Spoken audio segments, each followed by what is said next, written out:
মৌরলা মাছ বা ময়া মাছ, আমরা এই দুই নামেই এই মাছকে চিনি। তোমরা কী নামে চেনো গো? আমাকে একটু জানিও তো।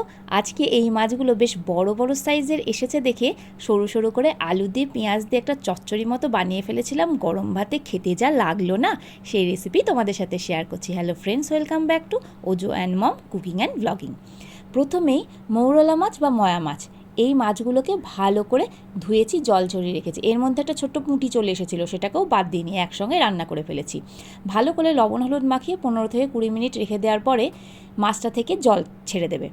এরপরে আমি একটা কড়াইয়ে বেশ খানিকটা তেল নিলাম। চচ্চড়িতে একটু তেলের পরিমাণটা বেশি দেবো। যখন তেলটা গরম হয়ে যাবে, একটু সামান্য হলুদ দিয়ে আমি এর মধ্যে মাছগুলোকে ভাজতে দিয়ে দেবো। অল্প অল্প করে ভাজবো, বেশি ভাজবো না।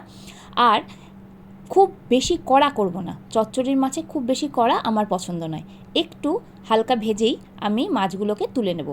আমি এই মাছগুলো দুটো ব্যাচে ভেজেছি। প্রথম ব্যাচটা হয়ে গেলে আমি তুলে রাখবো, আর নেক্সট ব্যাচটা দিয়ে দেবো।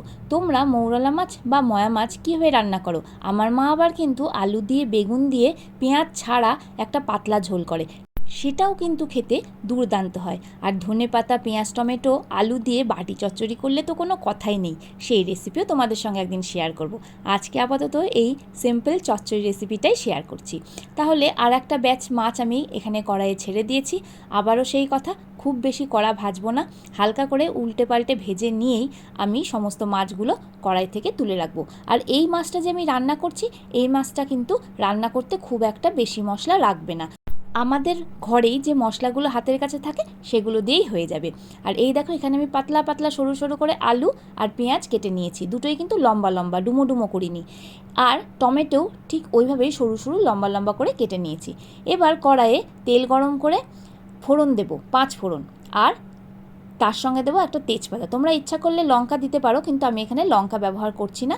আমি এখানে যখন ফোড়নের গন্ধটা খুব ভালো উঠবে, একই সাথে আলু আর পেঁয়াজ দিয়ে দেবো। একটু লবণ দেবো, সেটা তো দিতেই হবে। আর এছাড়া স্বাদ মতো কাঁচা লঙ্কা চিড়ে দিয়ে দিচ্ছি। তোমরা তোমাদের স্বাদ মতো বা ঝাল মতো যেটা পছন্দ করো ততগুলো লঙ্কা দিও। এবার ভালো করে নেড়ে নেড়ে ঢেকে ঢেকে ভাজতে হবে, যাতে খুব তাড়াতাড়ি রান্নাটা হয়ে যায় আর আলুগুলো খুব তাড়াতাড়ি সিদ্ধ হয়ে যায়।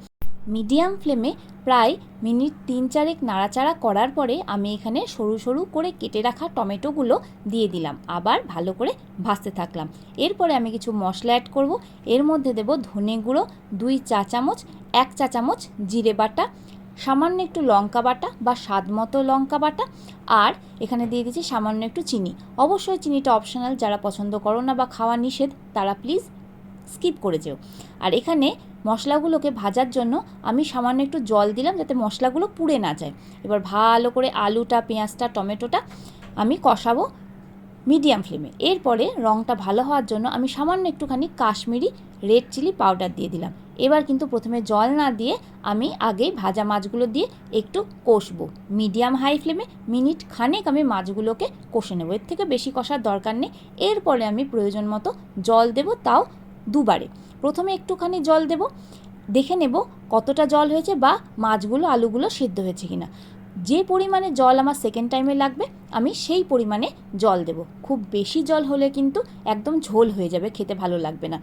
একটুখানি গা মাখা মাখা চচ্চড়ি করলেই শুকনো ভাতে খেতে ভালো লাগবে। এই চচ্চড়িটা কিন্তু গরম ভাতেও যতটা ভালো লাগে, ততটা কড়কড়ে ভাতে ভালো লাগে। কড়কড়ো ভাত মানে বোঝো তো, যেগুলো ঠান্ডা ভাত, সেটাকেই কড়কড়ো ভাত আমরা বলি। তোমরা কি বলো সেটা আমাকে অবশ্যই জানিও। এবার মাছগুলো, আলুগুলো যেই সেদ্ধ হয়ে যাবে, আমি একটুখানি দেখে নেব লবণ চিনির পরিমাণ ঠিক আছে কিনা। যদি কিছু লাগে দিয়ে নেব। আমার এখানে লবণ লাগলো, তাই এখানে আমি সামান্য একটু লবণ অ্যাড করলাম। লবণ দেওয়ার পরে মিশে গেলেই ব্যাস, আমাদের রান্না রেডি। গরম ভাত বা কড়কড়ো ভাত যাতে ইচ্ছা এনজয় করতে পারো। যদি ভিডিওটা ভালো লাগে অবশ্যই এটা লাইক করো, শেয়ার করো। আর ইউটিউব বন্ধুরা সাবস্ক্রাইব করো, ফেসবুক বন্ধুরা প্লিজ ফলো করে নিও। আর এতক্ষণ ধরে তোমরা যে ভিডিওটা দেখলে তার জন্য জানাই অসংখ্য ধন্যবাদ।